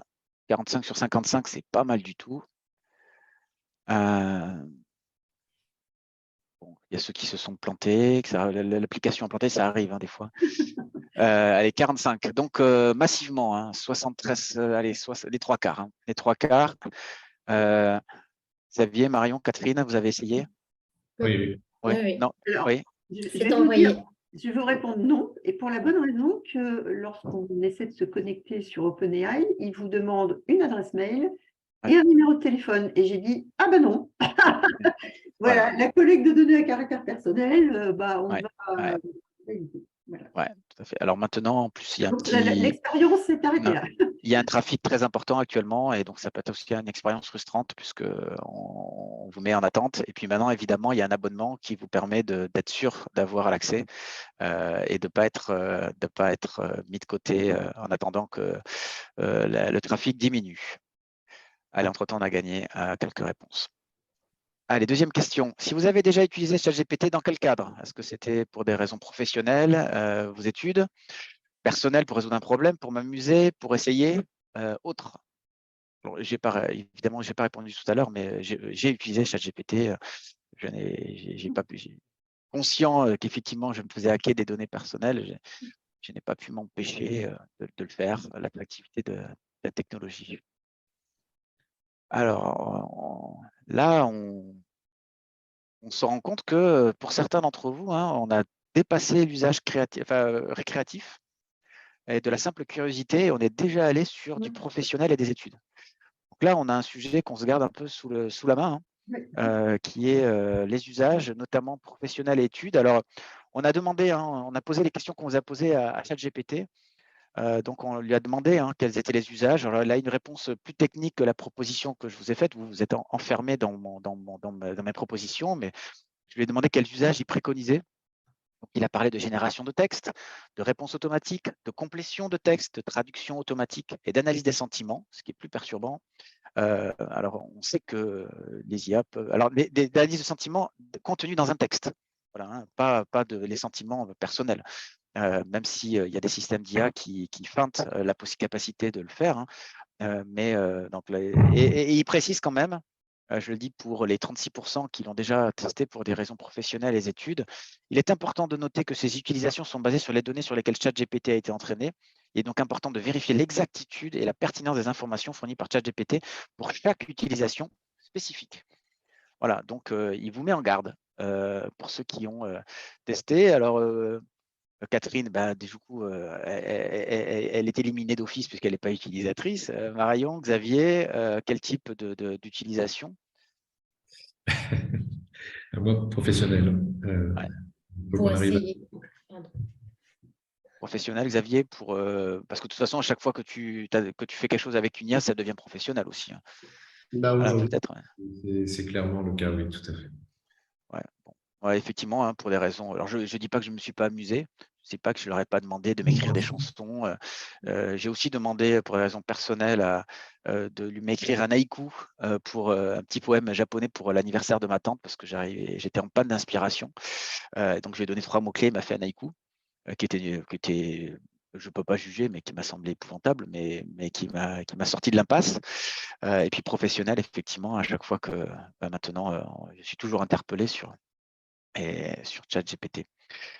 Très bien. Quelle confiance accordez-vous à ChatGPT?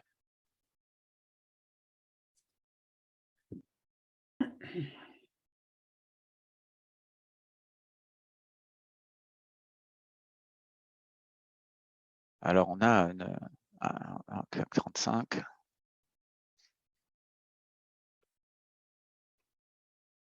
Bon. On a une majorité moyenne forte. Alors, au début, j'avais un peu peur parce qu'on était parti très fort sur le fort. Et puis là, bon, on relativise, mais moyenne. Bon, évidemment, qu'est-ce que ça dit, le moyen? Ça peut dire aussi que si je veux un résultat moyen, et si je me satisfais d'un résultat moyen, et dans plein de cas, on peut voilà, soit parce que le client ou parce qu'on ne nous le demande pas, ou soit parce que ça nous suffit. Eh bien, visiblement, on peut utiliser ChatGPT, des commentaires, Xavier, Marion, Catherine, sur ce résultat, sur cette confiance. On parle beaucoup d'IA digne de confiance, c'est devenu un peu Pour ça peut le rien mot à la dire. mode. Trustworthy AI, IA digne de confiance. Ça ne veut absolument rien dire, hein, puisque d'abord, faire confiance à un objet, enfin bon, c'est tout à fait relatif. On fait confiance à une personne, oui, mais faire confiance à un objet, je ne sais pas ce que ça veut dire exactement. Et puis, encore une fois, il s'agit de différents critères qui sont incompatibles les uns avec les autres, souvent. Donc, comment on va résoudre ces tensions entre les différents critères? Voilà, les documents du groupe d'experts européen, hein, ont pour titre, hein, il y a digne de confiance. Et là-dedans, il y a tout un tas de critères, effectivement, qui vont être transcrits donc, dans la future réglementation européenne, et qui ne sont pas compatibles les uns avec les autres. C'est-à-dire que si on en a un, il peut dégrader l'autre, etc. Donc, il y aura des compromis à faire, forcément. Donc, qu'est-ce que ça veut dire tout ça? Il faut regarder, encore une fois, au cas par cas. Il faut spécifier ce dont on a besoin. Voilà, mais parler de manière générale, alors déjà d'IA, j'aime pas trop ce terme, mais digne de confiance, ça n'a pas vraiment de sens.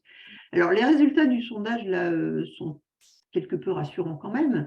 Ça signifie que les personnes vont avoir tendance, enfin on peut l'espérer en tout cas, à ne pas prendre pour argent comptant ce que raconte la machine, mais vont aller, on peut espérer, vérifier les choses. En particulier les étudiants, s'il y a des étudiants dans l'auditoire, on vous recommande chaudement de ne pas faire tous vos devoirs à la maison sur la base de ChatGPT, parce que peut raconter des bêtises, évidemment, puisque sa base de données, c'est Internet. Et comme on le sait, Internet, il y a à boire et à manger dessus. Donc, ça peut apparaître peut-être très cohérent dans le texte qu'il va fournir, mais il va falloir vérifier les informations. Et en particulier, vous remarquerez que ChatGPT ne donne aucune référence en l'état actuel du logiciel. Donc, ça veut dire que ça n'est pas sourcé ce qu'il raconte. Donc, ça pose quand même un problème, en particulier dans le domaine scientifique, bien entendu. Il dit d'ailleurs, j'ai demandé à ChatGPT, dois-je te faire confiance? Et il me dit, je suis un programme informatique et conçu pour fournir des réponses et des informations précises et utiles. Cependant, je suis limité par les données, voilà, tu l'as dit, par lesquelles j'ai été entraîné, et les limites de mon programme aussi. Ça, je crois que c'est intéressant de le signaler, c'est quoi ces limites? Il est important de vérifier toutes les informations que je fournis avec des sources fiables avant de prendre une décision importante. Il est également important de comprendre que je ne suis pas un expert humain et que mes réponses peuvent être incomplètes ou inexactes. Il est donc important de vous montrer critique et de ne pas me faire confiance aveuglément. Alors, si je dis, alors je ne sais pas si vous allez me suivre, que ChatGPT est à la fois le plus puissant et le moins fiable de tous ces systèmes de chatbot, est-ce que vous êtes d'accord et quelle est la nuance qu'on peut mettre entre performance, puissance et fiabilité? Déjà, si vous êtes d'accord, et puis qu'est-ce qu'il y a derrière cette proposition? C'est complexe comme question. Enfin, je ne pourrais pas y répondre comme ça. En tous les cas, comme intelligence artificielle générative, je reviens sur le score. En fait, je pense qu'il faut vraiment un petit peu tout découper en rondelles de saucisson et dire, bon voilà, ça sert à ça sert à ça. Là, ce qui est très intéressant sur ce système, c'est la façon dont il compose des phrases et il fait de la prédiction sur les mots et il arrive, à partir des données qui l'ont déjà entraîné, à donner une réponse. Je vais vous dire, aujourd'hui, 99,9% des chatbots qui existent sur la Terre n'utilisent pas cette technologie, en fait. Donc, c'est quand même important. Là, ce qui est intéressant dans ChatGPT, c'est son algorithme d'IA générative. Donc, je ne peux pas vraiment répondre à la question que tu viens de poser. En fait, c'est difficile. C'est vraiment la partie ce qu'on appelle les modèles de langage large, où on arrive vraiment c'est de la statistique qui permet de modéliser des réponses. Donc, aujourd'hui, les chatbots traditionnels qui sont utilisés dans toute l'industrie, entre guillemets, de l'automatisation, n'utilisent pas ou très peu cette techno. C'est nouveau. Je ne sais pas si c'est de l'innovation, en tout cas, c'est nouveau. Il y a un problème éthique fondamental qui se pose déjà, c'est que en fait, cet outil est un gigantesque plagiaire. D'accord, puisqu'il réutilise donc des phrases, des textes, etc., les réarrange à partir de choses existantes qui sont parfois évidemment sous droit d'auteur, etc. Pas totalement. Pardon? Pas totalement, en fait, il réécrit. Oui, mais ça n'empêche que c'est une forme de plagiat, hein. C'est du paraphrase, c'est du réécrit, etc. On n'a pas les sources, donc Ça peut être Ouais, considéré comme du plagiat. Voilà. Ça va se poser aussi sur les logiciels qui inventent, entre guillemets, des œuvres d'art, à partir des photographies d'œuvres d'art qu'il y a disponibles sur Internet. Là, le problème de droit d'auteur va vraiment se poser. Donc, attention à ça aussi, c'est-à-dire que, en particulier pour les étudiants, encore une fois, voilà, si vous faites écrire votre thèse par ChatGPT, il y a de fortes chances quand même que on détecte ensuite du plagiat dedans, à moins de demander à ChatGPT de faire ses vérifications de plagiat. Alors ça, c'est le méta-truc, donc à voir. ouais. Je crois qu'il y a il y a quelque chose qui est en discussion sur le fait de mettre en filigrane dans les réponses des marqueurs, Oui. d'amener des marqueurs dans les réponses de ChatGPT sur l'origine de la source, qui ne serait pas la source intellectuelle, mais simplement le fait que ça a été produit par ChatGPT. Voilà, je Alors, crois que cela c'est. dit, il y a un article qui a fait un peu le buzz, là, qui a été co-signé par ChatGPT. D'ailleurs, il y a un article dans Nature où les scientifiques s'insurgent là, contre Ouais. ça. Et c'est assez marrant de le lire, c'est un article très court, hein. Il est en deux parties, en fait. Il y a une partie qui est écrite par ChatGPT et l'autre partie écrite par quelqu'un, une scientifique. Et on voit nettement la différence. C'est-à-dire que les phrases de ChatGPT sont très normalisées, formatées. En fait, ça ne dit pas grand-chose, c'est assez creux, c'est des généralités. Et après, la partie écrite par les chercheuses, bah, d'abord, il y a des références. Et puis Ouais. après, bah, on voit bien que ça a été écrit par quelqu'un, quelqu'un qui a une démarche scientifique dans la thèse, etc. Donc, la différence est vraiment flagrante quand même entre les deux. Très bien. On va aller sur une question. Un mot pour qualifier ce que j'ai mis chatbot, pardon, ChatGPT vous inspire. Qu'est-ce que ça vous inspire? On va faire un nuage de mots cette fois-ci. Donc, vous pouvez écrire sur votre application ou sur votre site. Voilà, on va voir s'afficher ce nuage de mots pour que vous me disiez ce que ça vous inspire.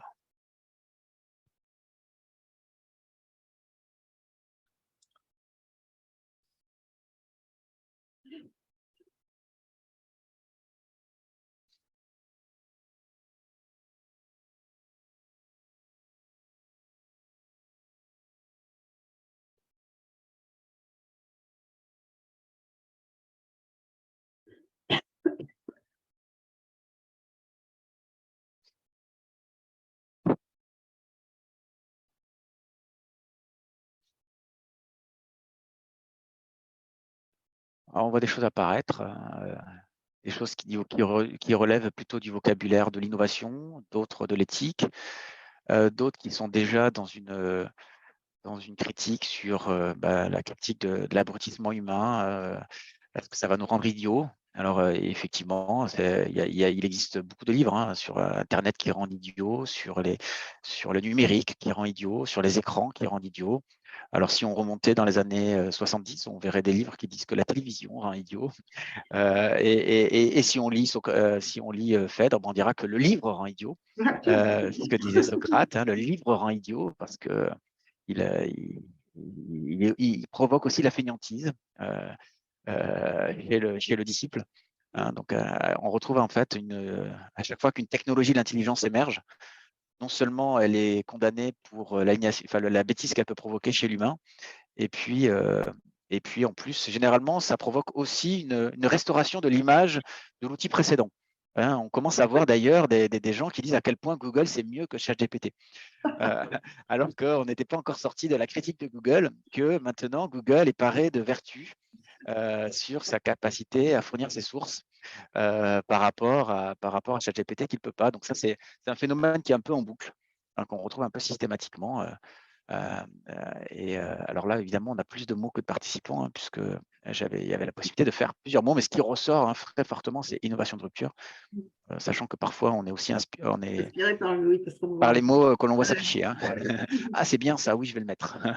Voilà, on n'a quand même pas vu disruptif. Je trouve ça veut dire peut-être que ce mot tombe en désuétude, ce qui est reposant. C'est pas très français, hein, donc c'est rupture le mot en français. Ouais, c'est rupture, ouais, c'est vrai.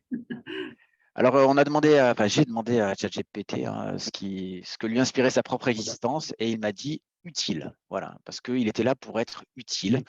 Donc lui, c'est ça qui est venu. Et bon, on peut, si on devait clusteriser ce nuage de mots, peut-être qu'on trouverait des choses autour de l'utilité. Voilà, certains ont mis triche, certains ont mis arnaque.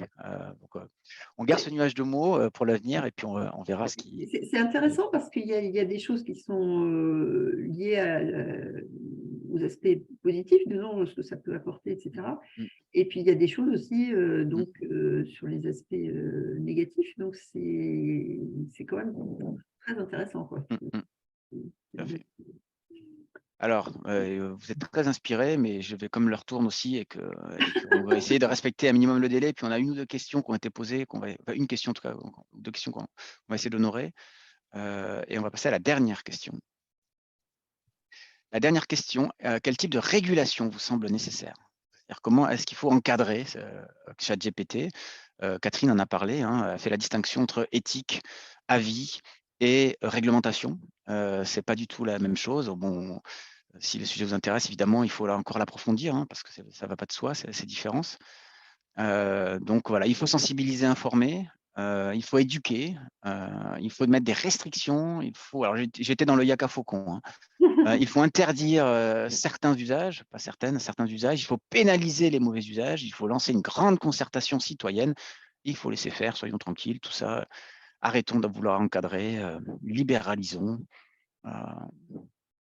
C'est une posture aussi qui existe, notamment au nom de la défense de l'innovation. Hein. Je crois que le texte d'Intelligence Act qui est en cours de réglementation fait beaucoup l'objet de critiques sur le fait que ça brimerait l'innovation européenne. Oui, enfin, ceci dit, il y a des lobbies qui agissent pour faire en sorte que le texte évolue. Voilà. Enfin, alors, mais bon. Justement, sur les transformations de ce texte, tu as l'impression que la balance que tu évoques. J'avais regardé certains paramètres. D'accord, tu n'as pas eu le temps encore de. Je suis en train de préparer un cours. Je vais regarder sur certains paragraphes s'il y a des évolutions. Mais oui, il y a des évolutions importantes, enfin, d'après ce que j'ai trouvé. Ça serait intéressant de voir si ces évolutions que l'on ressent, elles font la part belle au lobbying. Ou si elles font la part belle plutôt à un travail d'intensification de la préoccupation sociale, politique. Ouais. Donc, vous êtes beaucoup sur de la sensibilisation à l'information, ce qui est assez, pardonnez-moi, je ne vais pas juger, mais c'est assez courant de dire ça, il faut sensibiliser, informer, ce qui est évidemment une base essentielle, parce qu'on ne peut pas éduquer sans informer, ça ne sert à rien de limiter si on n'a pas informé, si on n'a pas expliqué. Donc, c'est la brique essentielle. Mais voilà, 0% sur l'interdiction, ce qui est intéressant, ce qui va plutôt dans le sens de l'éthique, hein, qui n'est pas dogmatique, blanc-noir, mais qui est plutôt situationnel, qui cherche à. Voilà, je ne sais pas si tu veux dire un mot, Catherine, là-dessus, mais on n'est pas dans le dogme, hein, dans l'éthique. On n'est pas. Non, enfin, a priori, non. Sauf s'il y avait vraiment des choses. Oui, j'entends. Voilà. Bon, des choses vraiment très importantes au niveau des valeurs qui seraient complètement renversées, par exemple. Hein, les valeurs, les droits humains, etc., sont des choses qui sont quand même fondamentales et il ne va pas contre ça, elle s'appuie là-dessus, bien entendu. Donc, si jamais un jour il y avait un outil qui allait complètement contre les valeurs, et il y en a certains, hein, il faut faire attention, en particulier la reconnaissance faciale, etc. Là, ça peut mettre en danger nos démocraties, hein, ça c'est clair. Donc là, il faut faire.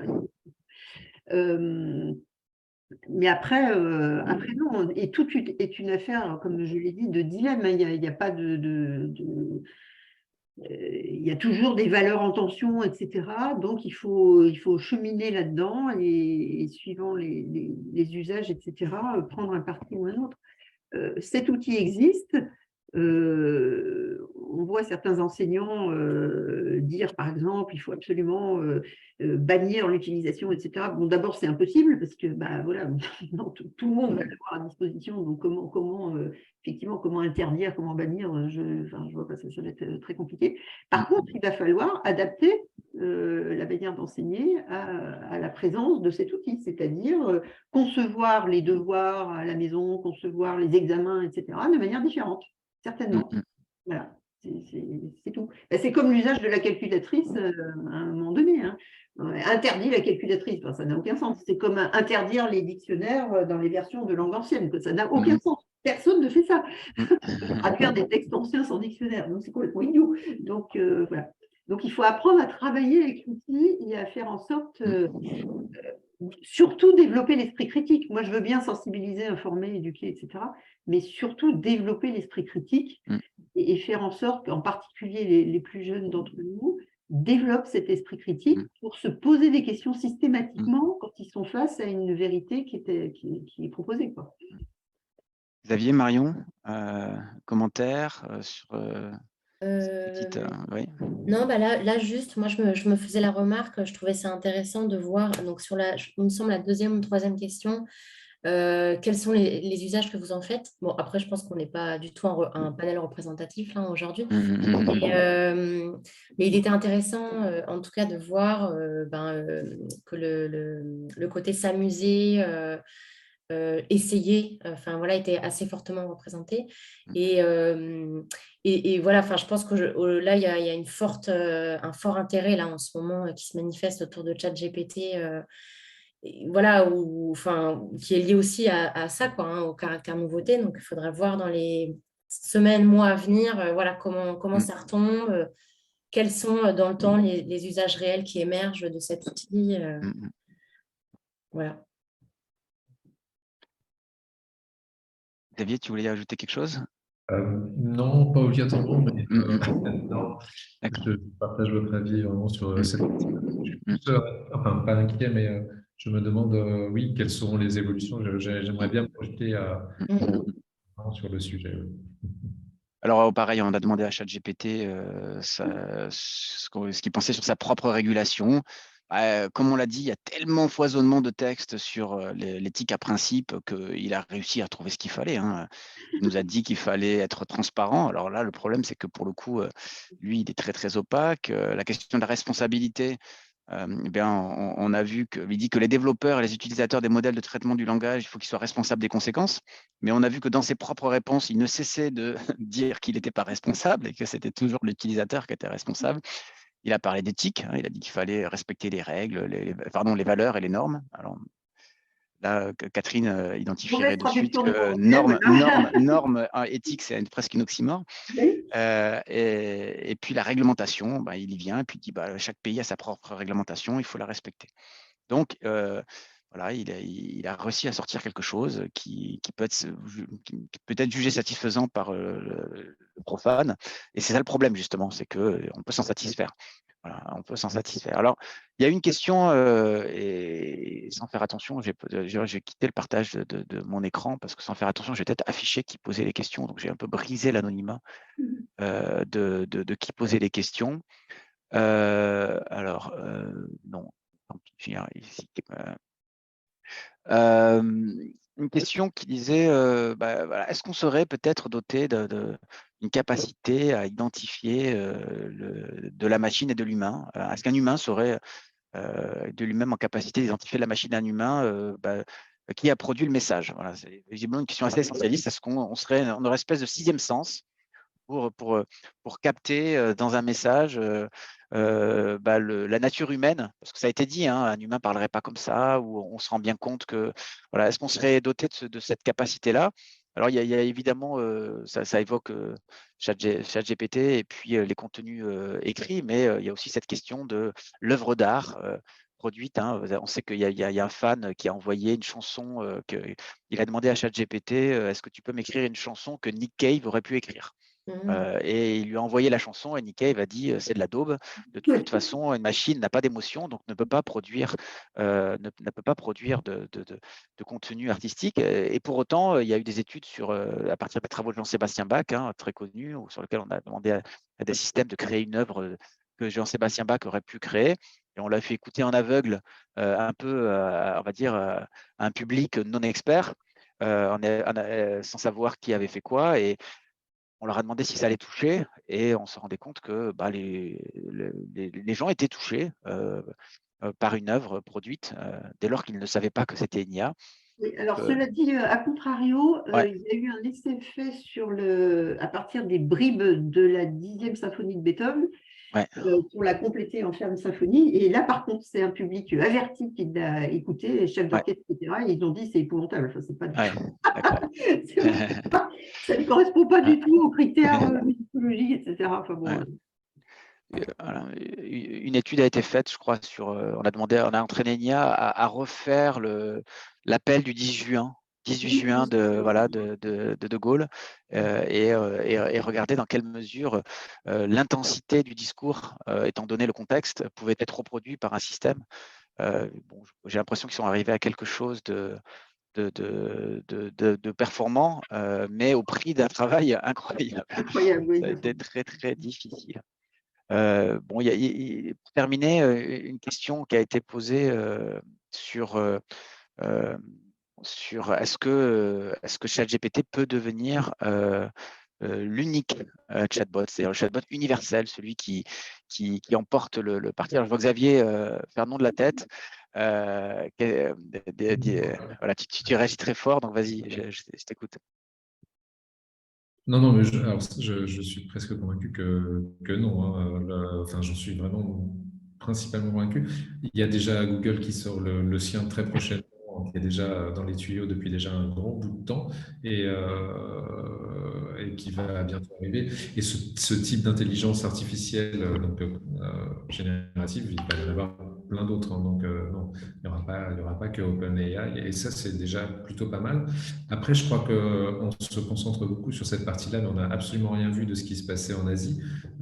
Et il y a pas mal de choses déjà en place, notamment sur les compagnons bots qui sont là déjà présents. C'est assez fort, c'est assez intéressant. Je regarde du côté observateur, hein. C'est intéressant à voir. Je ne juge pas si c'est bien ou pas bien. Vraiment, je me pose des questions. En tous les cas, il y en a énormément. Que ce soit sous forme de chatbot, c'est-à-dire avec une interface, mais aussi maintenant des objets. Je pourrais vous envoyer sur des espèces de petits robots pour les personnes âgées, justement ce qu'on disait contre la solitude, mais pas que contre la solitude. Ils ont introduit un effet auquel j'aurais jamais pensé, qui est de réchauffer ces objets pour que les gens puissent le toucher et n'aient plus ce contact froid d'un robot. Et en fait, ils s'aperçoivent qu'ils sont moins seuls, moins tristes, moins malheureux. Alors, est-ce que c'est bien, est-ce que c'est pas bien? Je n'ai pas de question, je n'ai pas de réponse non plus.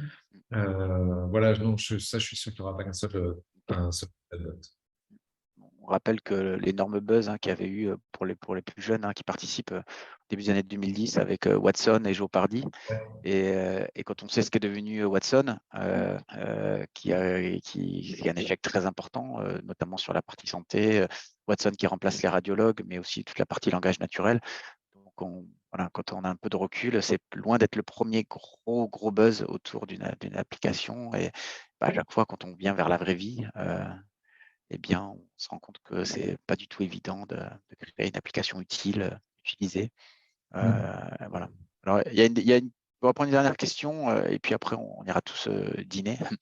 Eh bien, une question sur les sentiments artificiels. Est-ce que ChatGPT pourrait remplacer un humain, développer des sentiments artificiels? Alors, il faut savoir qu'il y a quand même tout un courant de la recherche en robotique sur la robotique émotionnelle, qui est quelque chose de très travaillé. Est-ce que vous voulez réagir à cette question des sentiments? Alors, encore une fois, il s'agit de simulation, hein, Ouais. on est d'accord, hein. Tout comme le langage est simulé, etc., il s'agit de simuler. Donc, il ne s'agit en aucun cas de sentiment. Voilà. Donc, voilà. Donc, Voilà. la machine, évidemment, n'éprouve pas de sentiment. De même qu'elle interprète éventuellement des sentiments humains par reconnaissance sur la base de modélisation, etc. Mais en aucun cas, elle ne va répondre à un sentiment par un autre sentiment, bien entendu.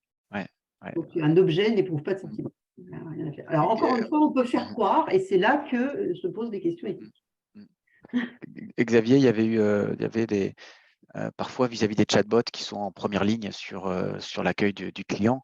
Des fois, quand le client n'est pas bien, et cette emphase permanente du chatbot, bonjour, et plein d'enthousiasme, je suis là pour vous servir, voilà, cette idée de la valeur disant le chatbot toujours de bonne humeur, et est-ce que tu es tenté ou est-ce que tu as déjà passé le cap d'embarquer des systèmes de détection, de reconnaissance d'émotions pour avoir une réponse plus appropriée à une émotion captée? Tu n'as pas franchi ce cap, et si oui, qu'est-ce que tu en penses? Si, alors ça, c'est pas obligatoirement nous qui en avons Ouais. l'envie, mais en tous les cas, nos clients nous le demandent de plus en plus. Je crois qu'il y a une énorme mode sur cette partie-là, sur la détection des émotions. Alors après, ça peut être très utile. Elle existe déjà, notamment dans des gros call centers ou ce genre de choses, pour pouvoir capter dès le départ, voilà, comment a eu lieu l'entretien. Ça peut être un moyen de contrôle intéressant aussi pour voir s'il n'y a pas si on ne dévie pas en fait de l'objectif en fait de la conversation. Mais c'est quelque chose qui est aujourd'hui trop compliqué à mettre en place et pas seulement compliqué techniquement, mais aussi compliqué dans la position à adopter. Et je pense que aujourd'hui, c'est pas en tous les cas pour nous, c'est pas l'objectif vis-à-vis de nos clients. Donc, on l'a pas mis en place au niveau des réponses. Non. Marion, c'était un sujet qui était abordé dans l'entreprise sur laquelle tu as travaillé, cette possibilité de rajouter de l'innovation sur l'innovation? Pas, non, pas jusque-là. D'accord, ils en étaient pas là. Non. Alors, moi, je sais que Zoom, l'application par laquelle on a passé cette soirée, début de soirée ensemble, travaille sur des solutions pour aller détecter certaines émotions chez les participants à des visios comme ça. Peut-être que dans quelques années, je recevrai un rapport sur les émotions qu'ont traversé tous les participants qui ont accepté d'utiliser leur caméra durant tout le moment. Je saurai si quand est-ce qu'on vous a ennuyé, quand est-ce qu'on vous a ému, avec un taux de fiabilité très limité. Mais évidemment, des solutions comme Zoom travaillent à augmenter l'expérience des interacteurs à distance, parce qu'on sait qu'il nous manque quelque chose du fait qu'on était tous à distance, pour que cette expérience s'approche le plus d'une coprésence. Coprésence, on est quand même programmé biologiquement pour faire ça de façon intéressante depuis des milliers d'années. Et là, depuis le Covid notamment, on a multiplié ces séquences à distance. Et donc, je sais que Zoom et sûrement ses concurrents travaillent pour essayer d'amener une dimension émotionnelle, augmenter l'expérience, participation, coprésence en visio. Pareil, Catherine vous a donné un certain nombre de questions, de principes, de garde-fous, et peut-être que le Comité national pilote d'éthique du numérique un jour fera un avis sur ces systèmes qui amènent de la valeur ajoutée émotionnelle, ou je ne sais pas comment on va l'appeler. En tout cas, la promesse sera là, et Catherine et toute l'équipe du comité eh bien, amènera un avis sur cette promesse de valeur, l'interrogera. Sachant que parfois, d'ailleurs, c'est le cas des chatbots, les avis du comité sont nourris par des consultations. Oui, absolument. Et Donc, c'était le cas du on a chatbot. eu Il y avait une une grosse consultation publique. consultation et qui Euh, d'ailleurs, Yann est bien passé pour le savoir, ouais, tout à fait. servent à l'enseignement, donc ça c'est Ouais, génial. tout à fait. On s'en sert dans l'enseignement pour justement cette consultation. C'est très pratique pour nos enseignants à amener, nous guider aussi dans cette capacité de questionnement. Voilà. Donc la consultation est derrière l'avis en annexe, donc vous pourrez lire les questions Ouais. qui ont été posées. Voilà.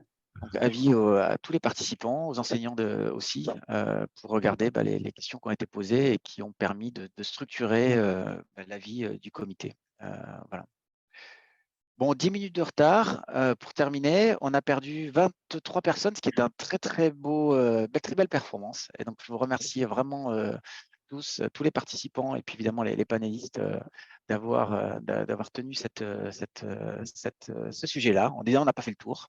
Hein, mais j'espère que pour tout le monde, eh bien, vous avez quelques éléments pour penser et pas pour penser par vous-même. Voilà, et avoir cette pensée critique à laquelle on vous a tous appelé et sur laquelle voilà, on converge, je crois, pour dire voilà, il faut avoir cet esprit critique vis-à-vis de l'IA en général et de ChatGPT aujourd'hui et puis son successeur demain.